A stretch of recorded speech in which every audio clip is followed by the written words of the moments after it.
Welcome to chapter 19 of our book, The Boy at the Back of the Class. It is called The Queen's Palace. "There are so many police," whispered Tom as we walked down the big, bright red road. Everywhere we looked, there were lots of orange cones and police in yellow jackets sitting on horses. "I know," I whispered back. We didn't really need to whisper, but seeing so many police cars and officers was making us both nervous, especially as we weren't with a grown-up. "Come on," I said, pulling Tom behind me. "Let's go." We walked just as fast as we could, but the red road was long, and it felt as if we had been walking for miles before we finally saw the fountain the taximan had told us about. "Look," said Tom, pointing up at the giant black gates of the palace. The spiked ends looked like they had been dipped in gold, and there were hundreds of people everywhere. It looked like this.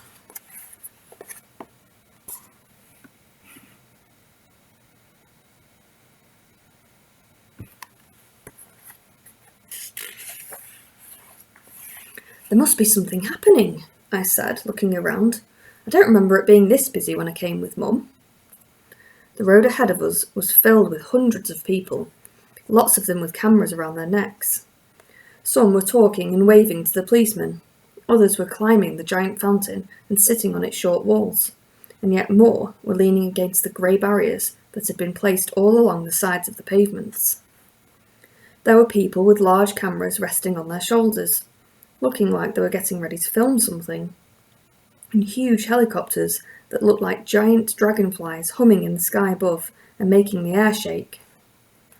"Maybe someone special's coming to visit," suggested Tom. "Let's go over there and find out," I said, pointing to the two biggest gates that lay in front of the palace. Each gate had a golden crest that was almost as big as me stuck on them, and showed two lions dancing in front of some large spiky leaves. Two police officers, dressed all in black and with large stars in the middle of their helmets, were sitting on horses in front of both the gates, silently observing the crowds. "Are those the Queen's police?" asked Tom, pointing to them. "Shall we go and ask them if we can see her?" I shook my head. "The Queen's extra special police are the ones in the red jackets and the giant hats. They're the guards of the palace, so we have to ask one of them. Come on, I'll show you."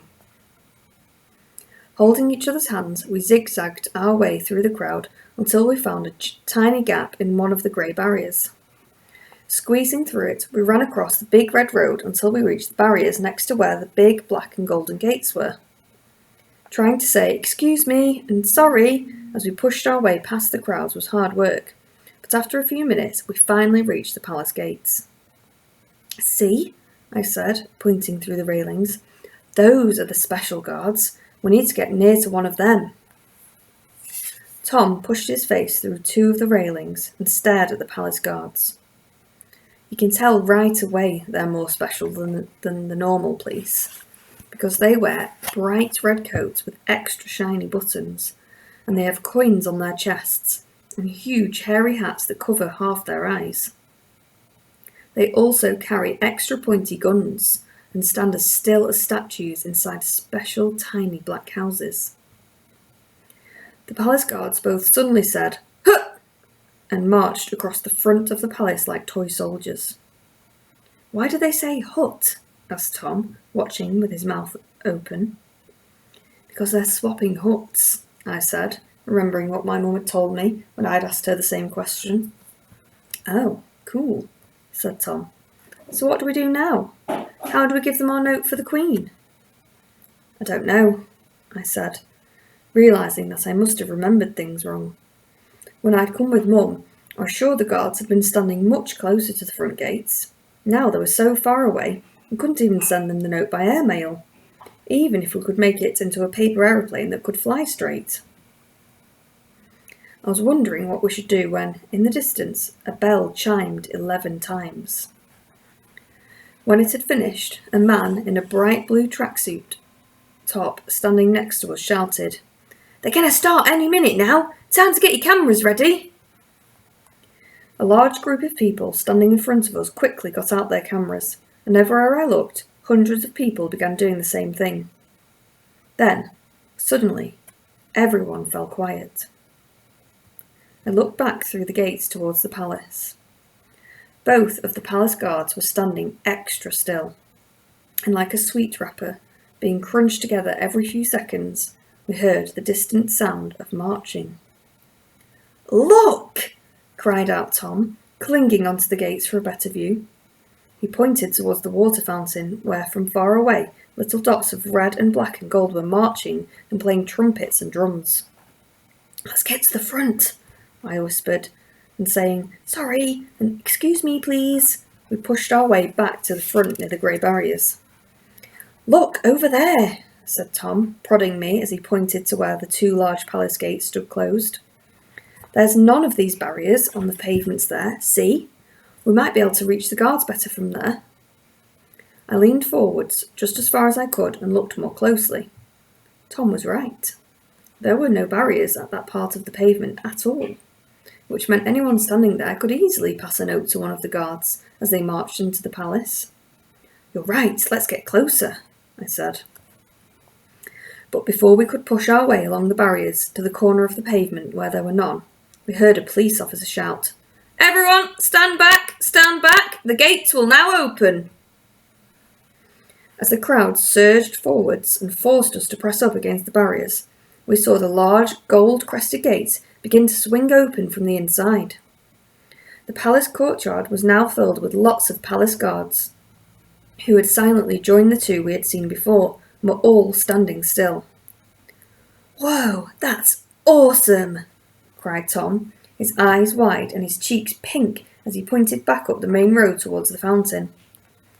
What had seemed like tiny flashes of red and gold and black from a distance had now transformed into hundreds of tall soldiers marching in time as drums and trumpets filled the air. Led by a man dressed in a shimmering golden jacket who was carrying a stick topped by a diamond that was as big as a doorknob, they all marched towards the gates with a rush of energy that made the ground shudder. I opened my mouth, but nothing came out. I had never, ever seen anything like this in real life before. "10 Hut!" shouted someone from behind the palace gates. All the soldiers immediately stamped the ground with one foot and swiveled around on their extra shiny black boots to face the open gates. "The man in the gold coat," said Tom, poking me in the arm. "He must be extra special. Let's give him the note. But look, they're going in now."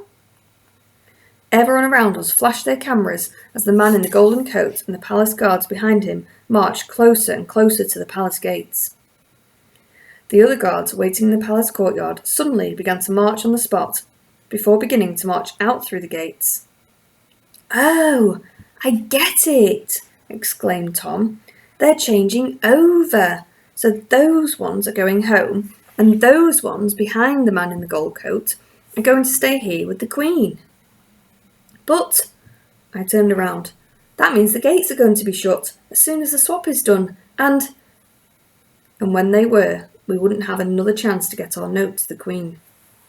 Tom looked at me with his mouth open, and I looked back at him with my mouth open, and I could tell we had both thought the exact same thought as each other. Feeling my hands start to shake, I pulled the note out of my coat pocket and held it out. We had to do it, we had to. It wasn't every day that you got to go to the Queen's palace and see her special guards so up close. But even though I tried to make my voice come out, it stayed stuck in my throat. Those are huge," said Tom, looking at the guns the soldiers were holding over their shoulders. I was looking at them too. They were long and had extra pointy ends that suddenly looked more sharp and shiny and much more pointier than they had done just a few minutes ago. The man in the golden jacket and all the palace guards behind him were now beginning to march past us. In just a few seconds, they would be entering through the gates, and when they did, and those gates were closed, there would be no chance of telling the Queen about Armet, and it would be all my fault. I clutched the note more tightly. I could feel my heart thumping in my throat and my fingers beginning to sweat. And then, somehow, I began to move.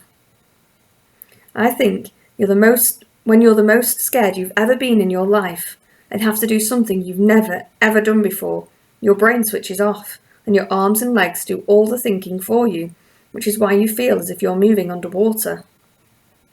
That's what happened the moment I began running. I felt as though I was running underwater, and as if someone else was doing everything for me, when of course they weren't. It was all me. I felt myself clambering over the barriers in front of me and slowly running out onto the red road. I could feel people's eyes turning to watch me and a sudden breeze on my face. From underneath my feet, I could feel the surprisingly bouncy surface of the road, as if it was a soft red carpet, and in my hands I could feel the rough edges of the note. All around me the sound of drums and trumpets and the crunching of boots faded away. And then, suddenly, I was there, standing behind the last row of the Queen's Special Guards as they were walking into the palace.